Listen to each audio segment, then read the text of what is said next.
Bismillahirrahmanirrahim. Assalamualaikum warahmatullahi wabarakatuh. Al-Fatihah ila rahmi sayyidina habibina syafi'ina Rasulillah sayyidina Muhammad ibn Abdullah sallallahu alaihi wa ala alihi wa ashabihi wa azwajihi wa dhurriyyatihi. Inna Allah yu'ali darajatihim fil jannah wa yanfa'una bi asrarihim wa anwarihim wa ilumihim wa nafahatihim wa barakatihim fid dini wa dunya wal akhirah, waj'alna min hisbihim wa yarzuquna mahabbatahum wa yatawaffana ala millatihim wa yahshurna fi zumratihim bil afiyatin wa salamatin lahumul Fatihah. A'udzu billahi minasy syaithanir rajim. Bismillahirrahmanirrahim. Alhamdulillahi rabbil alamin. Ar-Rahmanir Rahim. Maliki yaumiddin. Iyyaka na'budu wa iyyaka nasta'in. Ihdinas siratal mustaqim.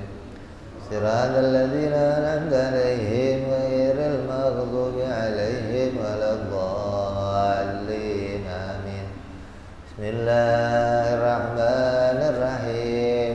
Nawaitu ta'alluma wa ta'lima wa tadhakkura wa tadhkira والنفع والانتفاع والإفادة والاستفادة والحث على التمسك بكتاب الله وسنة رسول الله صلى الله عليه وسلم والدعاء إلى الهدى والدلالة على الخير ابتغاء مرضاته وقربه وثوابه وحسن الخاتمة مع اللطف والعافية صلاح العاقبة. Bismillahirrahmanirrahim. Alhamdulillahirabbil alamin. Salatu wassalamu ala asyrafil anbiya'i wal mursalin Sayyidina wa habibina wa syafi'ina wa maulana Muhammadin wa ala alihi wa sahbihi ajma'in. Amma ba'du. Qala musanniful kitab Hadratus Syekh Imam Ahmad ibn Atha'illah rahimahullah, nafa'ana bi wa bi ulumihi. Thumma ilu sayyidu syarhaki Salih bin Umar Darat rahimahullah, nafa'ana bihi wa bi ulumihi fid darain. Allahumma aftah qulubana futuhal arifin wa bi hikmatika wansur alaina bi rahmatika ya arhamar rahimin. Ila an qala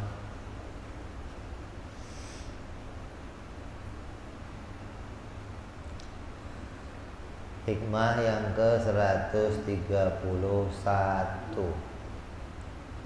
Berkata Imam Ahmad ibnu Atha'illah, innama ajral adha ala aidihim kaila takunu sakinan ilaihim. Artinya, Allah mendatangkan gangguan lewat tangan mereka agar engkau tidak merasa nyaman dengan mereka. Itu makna terjemahnya. Apa maksudnya?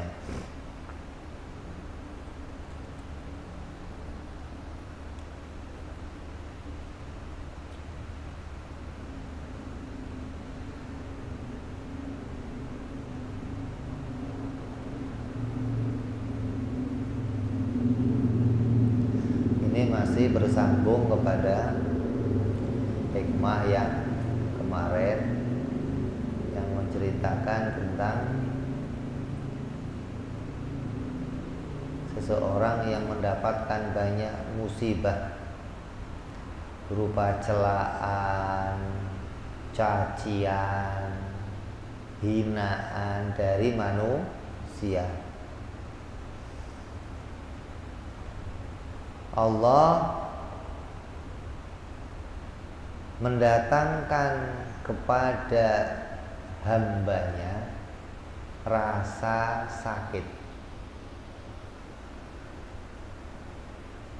Yang rasa sakit itu bukan rasa sakit dari dirinya, tapi rasa sakit itu yang jadi sababnya adalah dengan disakiti oleh masyarakat, disakiti oleh orang-orang di lingkungannya, di sekitarnya, dipukul, difitnah, dicaci, dihina. Sakit nggak? Allah memang menjadikan yang demikian atas kehendaknya sendiri kepada beberapa hamba. Kenapa demikian? Agar engkau tidak senang kepada manusia, agar hatimu tidak merasa nyaman kepada manusia, agar hatimu tidak lagi bergantung kepada manusia. Kenapa? Karena kamu sudah melihat bagaimana mereka menyakiti kamu, mencaci kamu, merendahkan kamu, menghina kamu, enggak memuliakan kamu. Maka itu semua hikmahnya agar muncul di hati kamu rasa benci kepada manusia. Maksudnya benci itu tidak lagi merasa nyaman, asal dekat sama manusia biasa saja, enggak mengharapkan sesuatu yang lebih dari mereka. Kenapa? Karena kamu telah mengalami sesuatu yang pahit atas perilakunya manusia. Nah terus dengan rasa pahit itu kamu akan pindah bergantung kepada Allah Subhanahu wa ta'ala. Akan merasa tentram kalau dekat sama Allah, merasa tentram, nyaman kalau ingat nama Allah, tentram kalau menghadap kepada Allah. Ini hikmahnya, gitu loh. Tapi ada kadang orang-orang yang sudah dijadikan begitu, malah yang dicari dukun. Gimana biar mereka senang sama saya, gimana biar mereka tunduk sama saya, gimana biar mereka mau dengar kata-kata saya.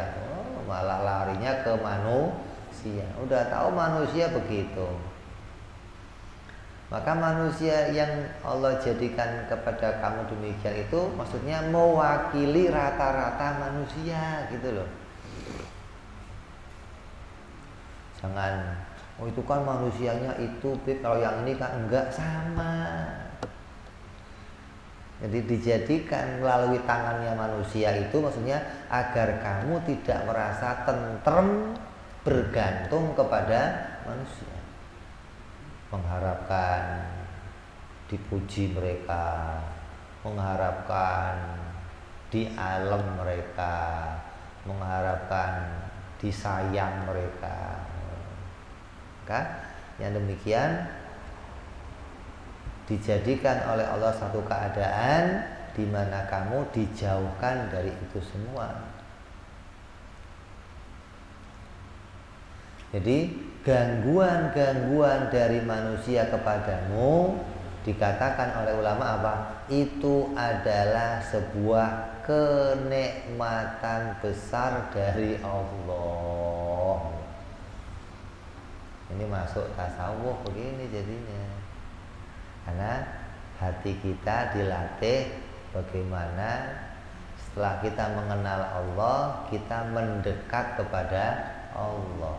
Nah kalau mau mendekat kepada Allah gimana? Ya kamu dijauhkan dulu dari yang lain.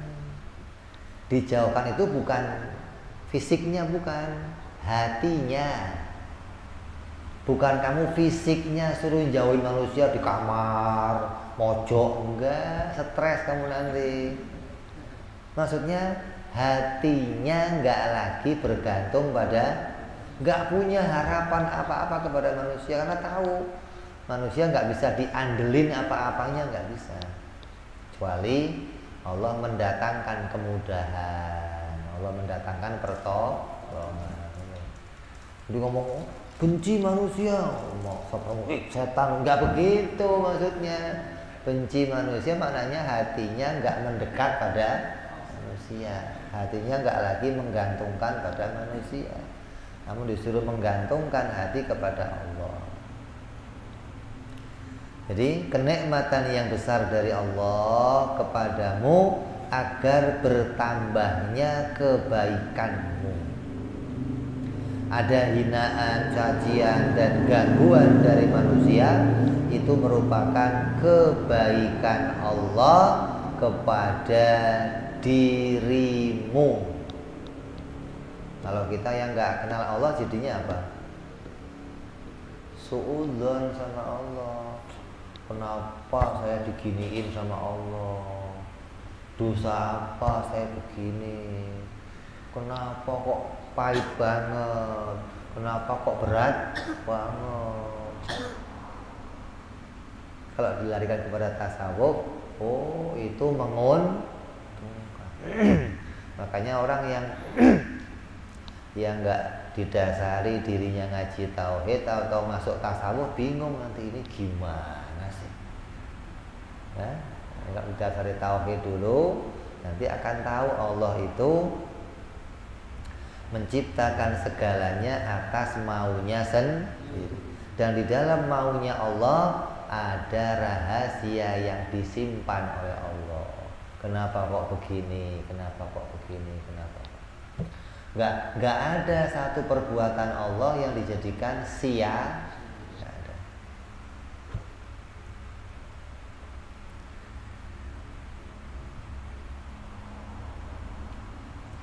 Karena dengan adanya hal itu Allah meninggikan derajat dan pahala untuk dirimu. Diletakkan nilai sabar, diletakkan nilai harapan kepada Allah, minta jalan keluar. Ini namanya kamu sedang diangkat derajatnya oleh Allah Subhanahu wa ta'ala.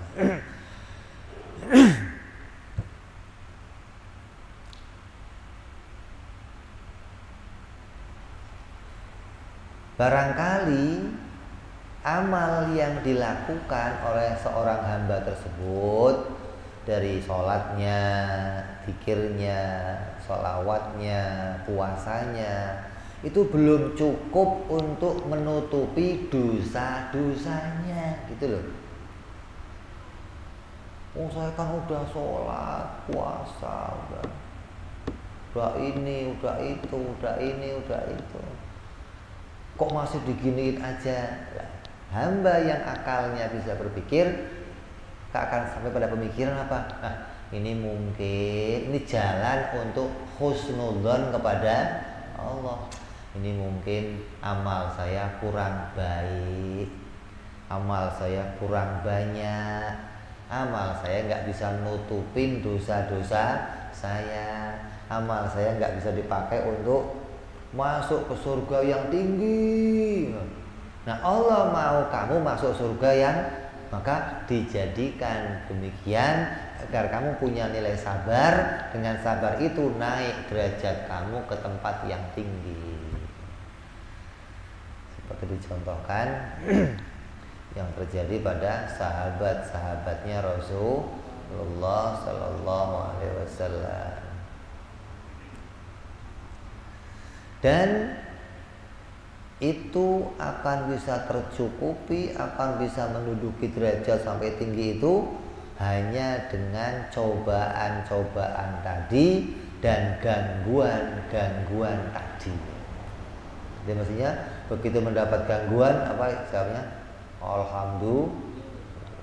Ada begitu? Belum ada di sini belum. Ada contoh Imam Hasan Al-Basri, seorang tabi'in. Diceritakan bahwa ada seorang yang telah mencaci maki Imam Hasan, diomongin Imam Hasan, terus diomongin semua orang-orang. Begitu berita itu sampai ke Imam Hasan Basri, langsung dia perintahkan kepada anak buahnya, kepada pembantunya, santrinya, untuk mengambil sekantong kurma, kirimkan sama orang yang nyaci saya, bilang terima kasih. Ada begitu. Udah habis orang begini, udah dulu banyak, sekarang habis. Mudah-mudahan tercetak lagi dari sini. Karena cacian itu akan membuat kebaikan orang tadi dipindahkan kepada kamu. Kalau dia nggak punya kebaikan, jelek kamu dipindahin ke dia, seneng. Lah kalau kamu seneng, terima kasih, kasih hadiah. Ya Allah makasih kan. Kalau kita kan nggak ada orang nyaci, diapain? Ya, caci lagi, dasar lu sialan, lu juga sialan, lu sialan juga, lu sialan. Ya nggak bisa.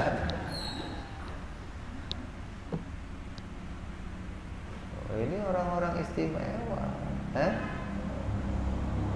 hatinya betul-betul terlatih untuk bisa melihat kalau ada orang yang mencaci tidak dibalas dengan cacian. Nabi nggak pernah mencaci yang demikian. Pernah dicontohkan zaman Nabi Shallallahu Alaihi Wasallam. Nabi sedang duduk bersama sahabat Abu Bakar, sahabat Umar, yang lain-lainnya. Tiba-tiba ada orang datang nagih utang ke Sayyidina Abu Bakar. Sambil dicaci maki, dasar ente ditagih utang nggak ngerti bayar, dasar sialan. Tadinya diem Sayyidina Abu Bakar karena ada Rasul di situ. Masa mau lama-lama nggak kuat, berdiri dia, dibales. Begitu Sayyidina Abu Bakar berdiri, Nabi mengajak sahabat yang lainnya pulang. Selesai ribut berdua tuh, sahabat Abu Bakar ngejar Nabi. Ya Rasul, kenapa ditinggalin?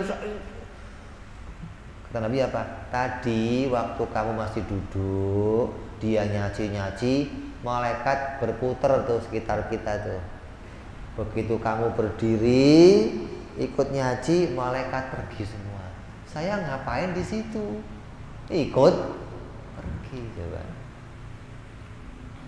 Kalau kamu nggak bales, malaikat masih kumpul di situ. Kalau kamu bales, malaikat bubar, ganti siapa? Ganti iblis, ganti setan, ganti. Ini yang terjadi demikian. Dan ini dipraktekkan oleh mereka, sahabat tabi'in, ya? Yang tahu setiap amal itu pasti ada nilai kebaikan yang disimpan Allah di dalamnya. Maka dengan adanya cacian, hinaan, dan gangguan dari manusia, engkau tidak akan lagi merasa tentram kepada mereka. Artinya kalau sudah tahu, oh ternyata orang itu, kalau kita itu berbuat baik sama manusia, belum tentu balasannya baik lagi. Terus jadi bagaimana? Ya berbuat baik secukupnya, sebagaimana perintahnya Allah untuk kita kerjakan. Selebihnya tidak menggantungkan harapan apa-apa kepada manusia, gitu. Kan kemarin nyambung tuh. Kadang manusia apa? Ketika kita ibadah, sholat, berbuat baik, kita berharap manusia merhatiin kita, muji kita, ngalem kita. Padahal itu semua bukan tujuan kita. Tujuan kita di alam Allah, dipandang Allah, dilihat Allah. Kalau kamu merasa belum cukup dengan pandangannya Allah, berarti kamu kena penyakit apa? Lemah syahwat, apa? Iman, syahwat aja. Dan itu lebih berbahaya daripada mendapatkan caciannya. Kenapa? Karena penyakit lemah iman ini akan berdampak sampai ke akhirat. Hingga kamu tidak lagi tentram kepada mereka, tidak tentram bersama manusia, dan akan berpaling dari mencintai makhluk dan akan kembali hanya mencintai Allah dan mengharapkan pandangan dari Allah. Tentram bersama Allah, tentram dilihat oleh Allah. Itu yang jadi hikmahnya, gitu loh.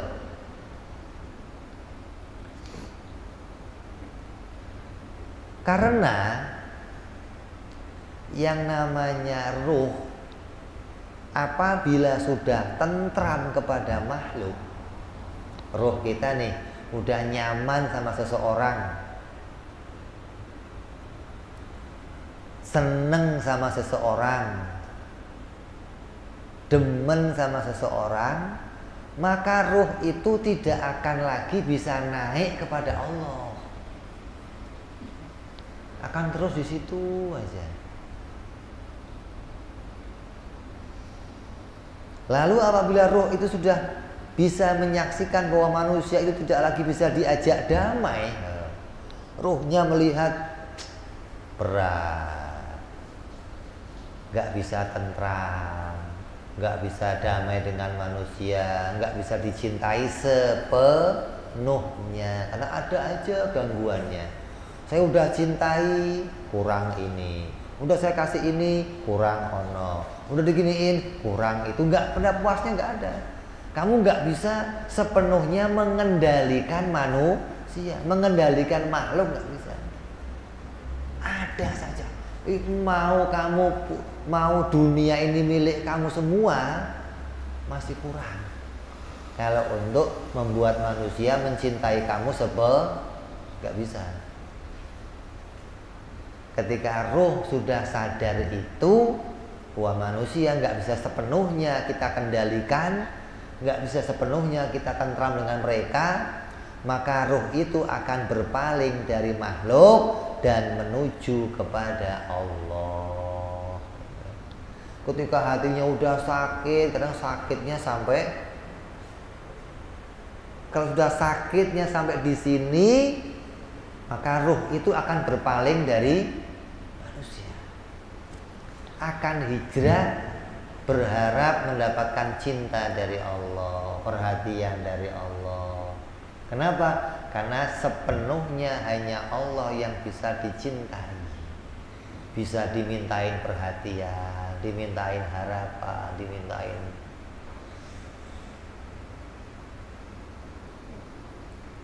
Tapi kalau ruhnya udah tentram sama manusia, merasa manusia segalanya, asal dihormati orang seneng, asal dipuji-puji orang seneng.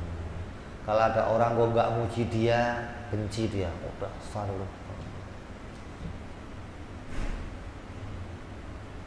Maka ruh yang demikian ini nggak akan naik kepada Allah, nggak akan naik cinta kepada Allah. Makanya biarkan anjing menggonggong kafilah. Bodoh amat manusia ngomong apa. Yang penting Allah nggak begitu, gitu loh. Kamu dipuji manusia di alam, tapi Allah nggak muji kamu. Milih mana? Milih mana kamu? Dipuji-puji manusia, tapi Allah nggak muji kamu. Dicaci-caci manusia, tapi Allah muji kamu. Milih mana? Orang yang pikirannya waras akan memilih apa? Pujian dari Allah, cinta dari Allah, perhatian dari Allah. Ya, jadi jaga ruh kita baik-baik. Jangan mudah ruh itu mencintai sesuatu dengan sepenuhnya selain mencintai Allah Subhanahu wa ta'ala.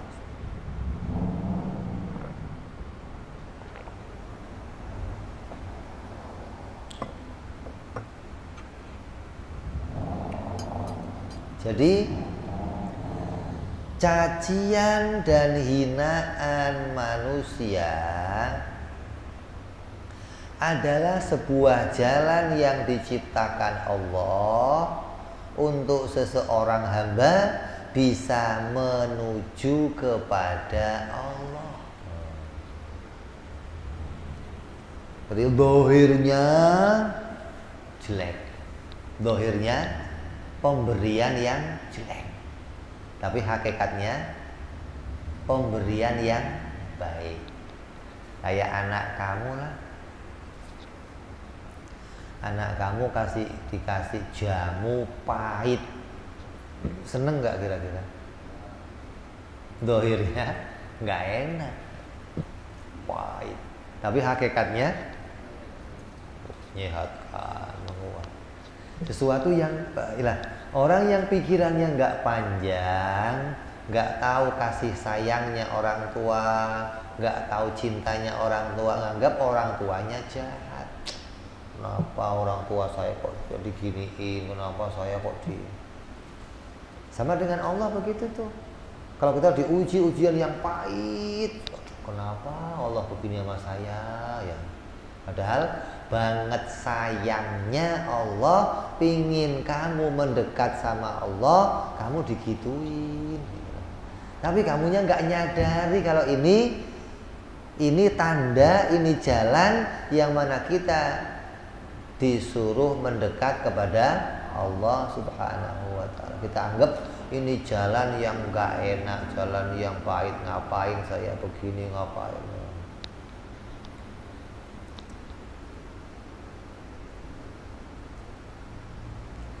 Berkata para ulama, kita dikasih wejangan nih, musuh yang membuat kita mengingat Allah itu lebih baik daripada kekasih, kawan, teman yang membuat kita lupa sama Allah. Coba, kamu punya kekasih, punya teman, ngajaknya enak, diskusi, tapi nggak mengajak kamu ingat sama Allah. Begitu kamu punya musuh, asal ketemu dia, kamu takut, kamu gemetar, yang diingat itu lebih baik punya musuh begitu. Kenapa? Selalu mengingatkan kamu kepada Allah. Coba, nah kita punya musuh begitu satu aja ya kewalahan. Kenapa? Karena merasa gimana sih? Padahal Allah memerintahkan kita untuk selalu mengingat Allah. Ya, nah Allah bikin jalannya. Ketika kamu dibikinin jalan, kamu nggak seneng. Kamu pingin jalan itu segera diangkat sama, kira-kira diangkat nggak sama Allah? Enggak. Kayak gini, orang tua kamu lagi kangen-kangennya sama kamu. Begitu nyari kamu, ketemu, kamu diangkat, digendong, dipeluk. Kamunya lagi seneng main. Minta turun nggak? Minta turun nggak? Meronta-ronta nggak? Dilepas? Dilepas nggak?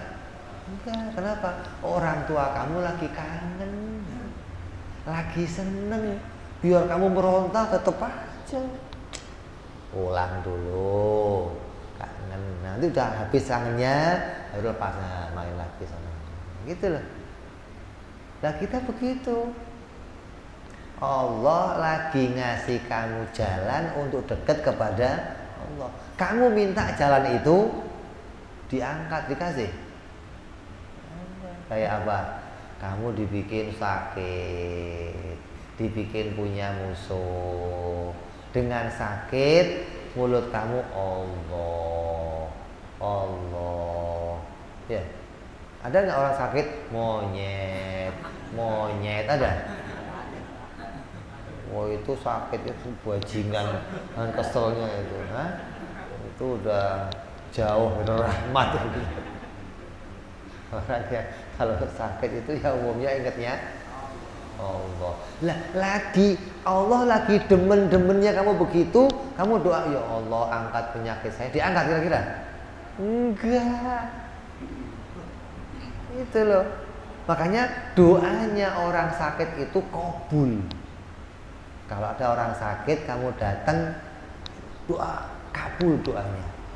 Kalau ada orang sakit kamu deket-deket, kawin lagi, amin gitu. Orang sakit yang suruh ngaminin, kamunya yang doa. Kabul insyaallah. Tapi kalau orang sakitnya doa sendiri, ya Allah sembuhkan, nggak sembuh enggak. Kenapa? Karena dia lagi dikasih jalan mendekat kepada Allah. Kok dia pingin diputus jalan itu? Ya Allah nggak akan mutus, enggak. Sampai nanti Allah menghendaki, Allah merasa cukup, udah naik derajatnya, udah dimuliakan, udah diangkat. Gitu loh. Ini gambarannya begitu.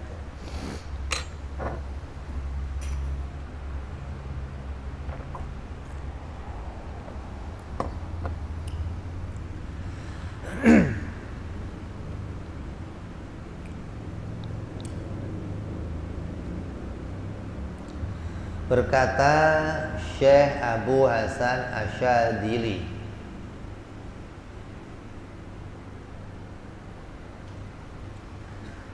kata beliau, larilah engkau lebih cepat dari kebaikan manusia dari larimu dari kejahatannya manusia. Coba, kalau ada orang berbuat baik kepada kamu, kamu segera jauhi orang itu. Kenapa? Biar hati kamu nggak nyantel sama dia. Kucing, kalau pagi-pagi kamu kasih makanan, besok pagi di situ lagi dia. Kamu kasih lagi, besok ngajak kawannya ke situ lagi dia. Kenapa? Menggantungkan diri. Itulah. Maka kata Hasan Asyadzili apa? Kalau kamu mendapat kebaikan manusia, segera menjauhinya. Maknanya jangan deket-deket lagi dan berharap dia ngasih kebaikan lagi. Kemarin ngasih, sekarang beneran ngasih nih. Oh, itu rusak hati kamu tuh. Kamu bergantung sama dia. Nempel hati kamu sama dia. Nah, harusnya bagaimana? Yang lebih baik, kalau ada orang yang jahat sama kamu, jangan dijauhin. Kenapa? Karena kejahatan orang itu membuat kamu ingat sama Allah. Jadi kejahatan yang membuat kamu ingat sama Allah itu lebih baik daripada kebaikan yang membuat kamu lupa sama Allah. Rata-rata orang kebalik. Kalau ada orang berbuat baik, wah, dideketi, digauli, dialem. Akhirnya apa? Hatinya bergantung sama dia. Hatinya terikat sama dia. Terus kalau orang itu berbuat macam-macam, kamu nggak bakal bisa mengingatkan. Kenapa? Karena hati kamu sudah terikat kebaikannya. Ini yang bahaya. Begitu orang itu berbuat jahat, berbuat jelek, kamu mau ngingetin, wah, ntar nggak dikasih lagi, gua ingetin. Oh, terus, nah itu malah mendukung kejahatan begitu. Nabi Shallallahu Alaihi Wasallam bersabda, barang siapa mendatangkan satu kebaikan kepadamu, maka segera balaslah kebaikan itu. Coba, kamu jangan pernah menerima kebaikan dari seseorang tanpa ada sesuatu yang kamu balaskan.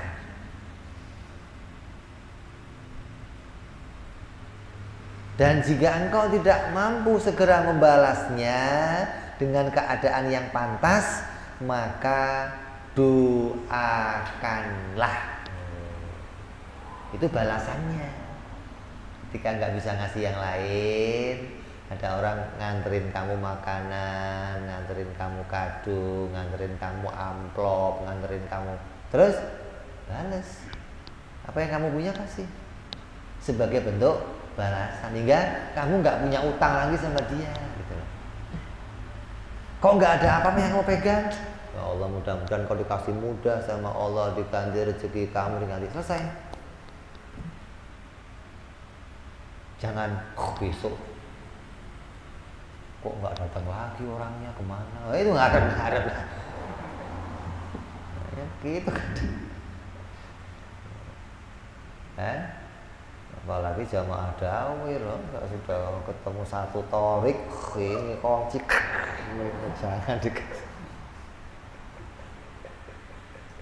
Bahaya ya begitu.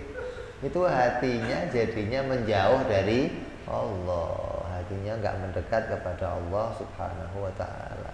Nabi yang perintah ini, kalau kamu mendapat kebaikan seseorang, segera balas. Pakainya apa saja. Kalau ada orang ngasih ini, yang kamu punya apa, ya kasih. Kok nggak punya yang lain bisa kamu kasih, doakan. Setidaknya kamu membalasnya. Makanya kalau ada orang bersin tuh, bersin, alhamdulillah. Kan saya bersin sendiri nih, saya syukur sama Allah, Allah jadikan saya kebaikan. Orang lain doakan saya, yarhamukallah, semoga Allah rahmati kamu. Saya utang sama dia dong, doakan lagi, yahdikumullah. Nah, selesai ya. Begitu loh. Jangan makasih ya, makasih doang, makasih. Doakan lagi biar selesai, kamu nggak punya utang sama dia, gitu loh. Yarhamukallah, doakan yahdikumullah, yaghfirullahu lana wa lakum. Kok balas lagi, kamu doain lagi. Gak bisa habis, biarin, yang penting selesai urusan kamu sama dia, gitu loh. Mau cuma doa nggak pakai modal, ini pelit amat, capek doain. Modalnya apa? Tinggal doain ini, ya Allah. Jadi maksud hadis ini adalah agar jangan sampai kita berhutang kebaikan kepada seseorang yang mana itu akan mengikat kita untuk tunduk kepadanya. Terus setelah tunduk bagaimana? Kalau dia ngelakuin kejahatan, kesalahan, kita nggak bisa mengingatkannya karena merasa sudah terikat sesuatu. Kemarin udah gua kasih, sekarang macem-macem sama gua loh, nggak ada urusan. Kan saya udah balas doain kamu, saya udah balas. Maka itu Allah sewaktu-waktu kepada hambanya itu sewaktu-waktu dikejutkan oleh Allah. Allah itu senang bikin kejutan kepada hambanya. Kalau kamu dikejutkan oleh Allah, ya kagetnya jangan berlebihan. Wong kejutan itu memang mengagetkan. Ada orang anaknya ulang tahun bikin kejutan, ada orang istrinya ulang tahun bikin kejutan, kaget nggak? Ya kaget, mau dikejutin kan kaget. Ada kejutan biasa aja, yang ngagetin nggak seneng, lu kok biasa aja. Mau dikagetin ya, masya Allah begitu. Ada reaksi yang dikejutin gitu loh. Nah Allah itu terkadang mengejutkan hambanya agar hati hambanya itu tidak sibuk melulu kepada makhluk, gitu loh. Udah anak kamu main HP aja, lagi asik, tahu cet tarik, kaget nggak? Nah, biar ininya nggak di situ aja, gitu loh.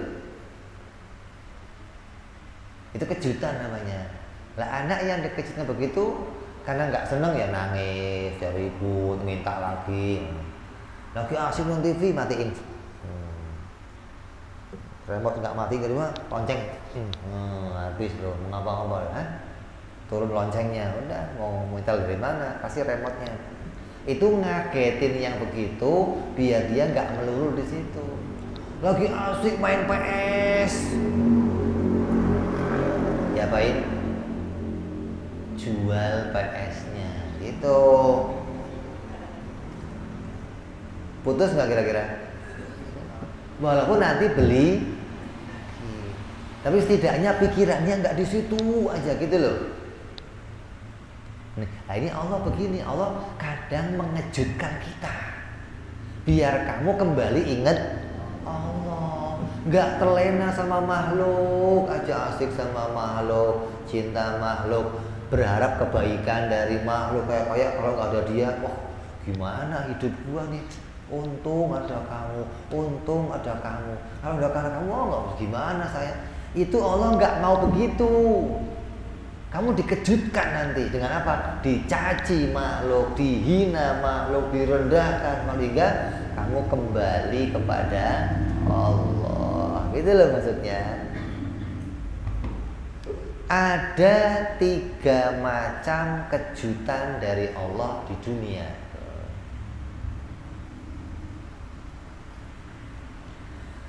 Yang pertama, kejutan berupa kesulitan dan gangguan dari makhluk. Ini kejutan pertama nih. Yang kamu itu biasanya disanjung makhluk, dipuji makhluk, harapannya di alam makhluk, tiba-tiba ada yang nyaji kamu, ada yang... Kan memang Allah jadikan gak semua manusia itu senang sama kamu. Ada aja yang benci. Jangan kamu deh, Nabi Muhammad juga begitu, apalagi kan Nabi kurang baik apa, masih ada yang benci gitu loh. Lah apalagi kita yang banyak kurangnya. Kalau ada orang yang benci, pantas tetangga kamu seneng, istri kamu seneng, kawan kamu seneng, orang apa direndahkan, dicaci. Lah kamu jangan kaget berlebihan gitu loh. Harus sadar, oh iya, ini pengingat dari Allah. Dikagetkan. Yang biasanya dapat alaman, dapat sanjungan, dapat penghargaan, kemuliaan, tiba-tiba ada yang itu ibarat orang lagi asik main PS, ambil, mana Pak? Jual. Kaget anaknya. Bapak ini, wah, itu loh maksudnya. Yang begitu akan jadi menguntungkan untuk anaknya agar pikirannya nggak melulu ke situ aja, gitu loh. Nggak mengharapkan pujian terus dari manusia, aleman dari manusia, pertolongan, tapi bisa mengingat Allah, bisa mengingat yang lain untuk apa? Kembali kepada yang sebenarnya. Jadi nggak melulu diikat hayalan aja, nggak begitu loh.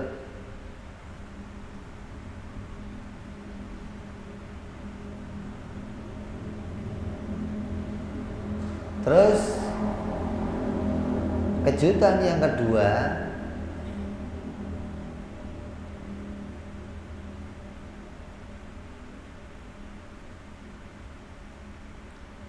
adalah kejadian yang membuat hati berubah. Kejutan yang kedua adalah keadaan atau kejadian yang merubah keadaan hati. Kalau tadi rupanya berupa gangguan dari manusia. Kadang Allah datangkan pula apa? Lagi senang-senangnya, lagi sehat, sakit. Lagi menganggap matanya baik, sakit mata. Lagi seneng sama kendaraannya, hilang. Itu kamu diingatkan untuk kembali kepada Allah Subhanahu wa Ta'ala. Nggak terlena di situ aja. Makanya para ahli hikmah itu akan selalu nanya setiap ada kejadian, ada hikmah apa? Kok begini ya? Ada apa kok begini? Ada apa?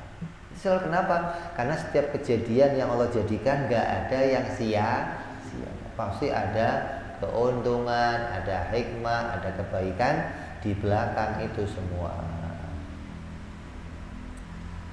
Terus yang ketiga, kejutan yang lainnya berupa apa? Kematian. Dipecat. Kalau dipecat dari kantor, dipecat dari dunia. Ini mengagetkan yang luar biasa. Artinya orang yang kamu sedang gantungi mati tiba-tiba. Kaget kayaknya. Yang lagi kamu harapkan pertolongan tiba-tiba mati. Duh, siapa lagi yang menolong? Kayak apa contohnya? Suami. Ketika istri lagi bergantung habis sama suaminya mati. Ada istri yang tahu nyobek bajunya, siapa lagi yang mau ngurusin saya, siapa yang mau biayain saya. Padahal manusia, wanita jadi janda udah jutaan orang dan aman-aman saja. Bukan kamu doang janda pertama. Semuanya janda aman-aman aja. Tapi karena pikirannya tidak kenal Allah, nggak bisa kembali kepada Allah. Tapi kalau orang itu bisa ingat Allah, dimatikan suaminya, ya Allah, kembali kepada Allah. Kenapa? Karena suaminya bukan yang ngasih makan dia. Yang ngasih makan dia Allah. Jalannya lewat. Lah Allah bisa bikin jalan yang banyak. Enggak terus lewat dia doang jalannya, enggak. Anak ketika lagi bangga sama bapaknya, bapak gua enggak ada duanya. Gua minta apa aja dikasih mobil, dikasih, tahu mati. Atau dipecat dari perusahaan, atau dibangkrutkan, atau rumah disita. Gimana? Kaget enggak? Wah, anak yang lagi bangga sama orang tuanya, kok begini? Itu diingatkan untuk kembali kepada Allah Subhanahu wa ta'ala. Itu mengagetkan memang. Tapi kaget yang seperti itu menguntungkan bagi orang-orang yang bisa berpikir jernih, bagi orang-orang yang tahu nilai hikmah. Yang nggak tahu gimana? Kenapa Allah bikin begini? Kenapa? Padahal itu sengaja dimunculkan agar kita bisa kembali kepada Allah Subhanahu wa ta'ala dan ingat kepada Allah, gitu loh. Jadi kadang ada hal-hal yang mengagetkan. Dan yang mengagetkan ini betul-betul menguntungkan untuk kita sebenarnya. Maka apabila kita dikejutkan oleh Allah dengan sesuatu lalu kita tidak kembali kepada Allah, maka itu musibah yang sangat besar. Begitu suaminya mati, yang dicari yang lain lagi, nggak kembali sama Allah. Suami mana lagi yang mau Wah, akhirnya ngambil suaminya orang. Judulnya apa itu? Pelakor. Bukan pelapor, bukan. Pelakor. Ya itu gara-gara tadi. Begitu suaminya mati, suaminya nggak bisa ngasih apa, cari suami lain yang bisa ngurusin. Dianggap begitu miskin, cari kedukun. Syaratnya cari kambing putih, ayam hitam, cari. Tetap aja miskin aja, nggak kaya-kaya. Maka orang yang demikian, yang ketika Allah kejutkan dia nggak kembali kepada Allah, maka ini alamatnya lemah iman. Itu. Dan dikejutkan itu, ya Allah, begitu mestinya. Yang diingat Allah. bukan yang diingat yang lain selain Allah. Itu hikmahnya dari Allah mengejutkan kepada hambanya sesuatu. Dan musibah itu akan sampai terus, disebut musibah yang besar. Kenapa? Karena orang yang ketika dikejutkan gak kembali kepada Allah, dia kembali kepada manusia, itu menunjukkan dia akan disiksa oleh Allah sampai nanti ke akhirat. Musibahnya jadi musibah yang besar. Kenapa? Karena lemahnya iman itu ketika dibawa sampai mati akan berdampak kepada siksaan pada hari kiamat. Dan itu menjadi keadaan yang lebih besar dari kejutannya. Kejutannya dikit, dampaknya siksaan Allah yang luar biasa juga. Dan mestinya kejutan itu ingin bikin kamu lebih baik. Ini dikejutkan malah membahayakan dirinya. Kayak orang yang dikejutkan terus latah, ada? Hah? Kejutannya sedikit, latahnya panjang, sampai dosa semua isinya, kebun binatang keluar ini. Ada orang dikejutkan sedikit, kembalinya nggak kepada Allah, kembalinya kepada yang lain, maka ini adalah keadaan yang lebih berbahaya. Kita berharap kalau kita dikejutkan, maka segera kita itu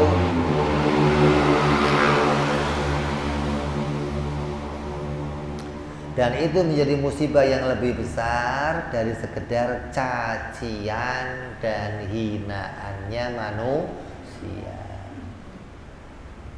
Caciannya itu musibah, hal yang pahit. Tapi ketika kamu dihina, dicaci, jadi kematian, bangkrut, miskin, kok enggak kembali kepada Allah, maka kamu akan dapat yang lebih pahit lagi dari itu.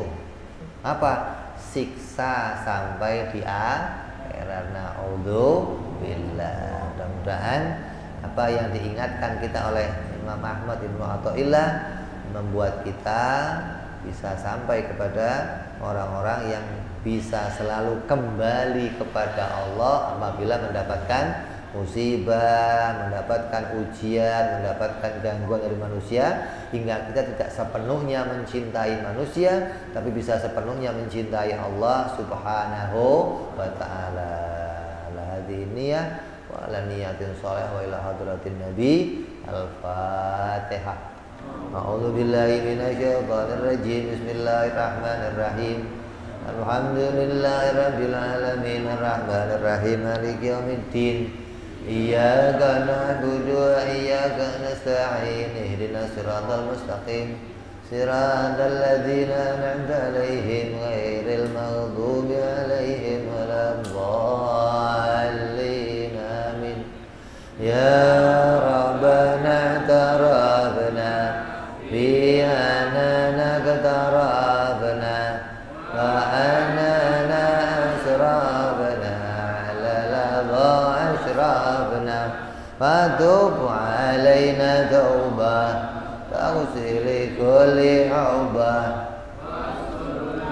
aurati wa amin rawati waghfir li walidina rabbi wa mauludina wal ali wal ihwani wa sairil hillani wa kulli di mahabbah au jiratin au suhbah wal muslimina ajma'ina rabbi isma' fadlan wa judan manna biktisabi minna bil mustafa rasuli nadha bi kulli suli salla wa sallam rabbi alaihi andal habbi wa alihi wa sahbihi dada tasi suhbi walhamdulillah في البدء والتناهي سبحان ربك رب العزة عما يصفون سلام على المرسلين والحمد لله رب العالمين. Assalamualaikum warahmatullahi wabarakatuh.